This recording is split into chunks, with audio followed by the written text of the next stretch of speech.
اور بچہ دونوں عورتوں میں آدھا آدھا تقسیم کر دیا جائے۔ یہ عجیب و غریب فیصلہ سننے کے بعد بچے کی اصل ماں تڑپ اٹھی۔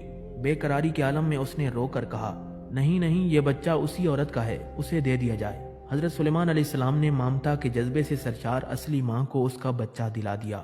حضرت داؤد علیہ السلام کے اور بھی بیٹے تھے جو اقتدار کے خواہش مند تھے۔ حضرت سلیمان علیہ السلام کے ایک بھائی ابو سلوم نے، جس کا اثر و رسوخ بہت زیادہ تھا، جوڑ توڑ کر کے باپ کے خلاف بغاوت کر دی۔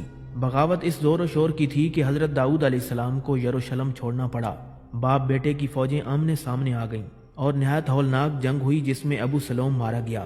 اس بغاوت کے ختم ہونے کے بعد حضرت داؤد علیہ السلام دوبارہ شہر القدس واپس تشریف لائے۔ پھر حضرت داؤد علیہ السلام کی عمر کے آخری حصے میں دوسرے بیٹے ادوبیر نے تخت شاہی حاصل کرنے کے لیے فوج کشی کر دی۔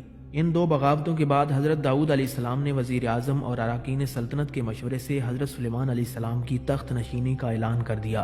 حکمران بننے کے بعد حضرت سلیمان علیہ السلام نے اپنے بھائیوں کو معاف کر دیا۔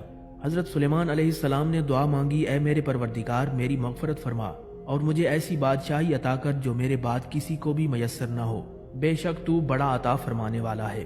حضرت سلیمان علیہ السلام کی یہ دعا اللہ کے دین کے غلبے کے لیے تھی، چنانچہ اللہ تبارک و تعالی نے دعا قبول فرمائی اور انہیں عظیم الشان حکومت عطا فرمائی۔ آپ علیہ السلام پوری دنیا کے بادشاہ بن گئے۔ دنیا کی ہر شے آپ کی مطیع اور فرما بردار ہو گئی۔ آپ علیہ السلام ہوا کو حکم دیتے تو وہ مہینوں کا سفر گھنٹوں میں طے کر دیتی۔ چرند پرند ہر حکم کی تابعداری کے لیے حاضر ہوتے۔ سرکش جنات ہر وقت ہاتھ باندھے احکامات کی بجاوری کے لیے تیار رہتے اور شیاطین زنجیروں میں جکڑے رہتے۔ حضرت خواجہ حسن بصری رحمۃ اللہ علیہ فرماتے ہیں کہ ہوا کے مسخر کرنے کا واقعہ حضرت سلیمان علیہ السلام کے ساتھ اس وقت پیش آیا جب آپ اپنے لشکری گھوڑوں کے معائنے میں مصروف تھے۔ اسی اثناء میں آپ کی عصر کی نماز فوت ہو گئی۔ چونکہ اس غفلت کا سبب گھوڑے بنے تھے، لہٰذا آپ علیہ السلام نے اپنے ان خوبصورت اور بیش بہا گھوڑوں کو ذبح کر دیا۔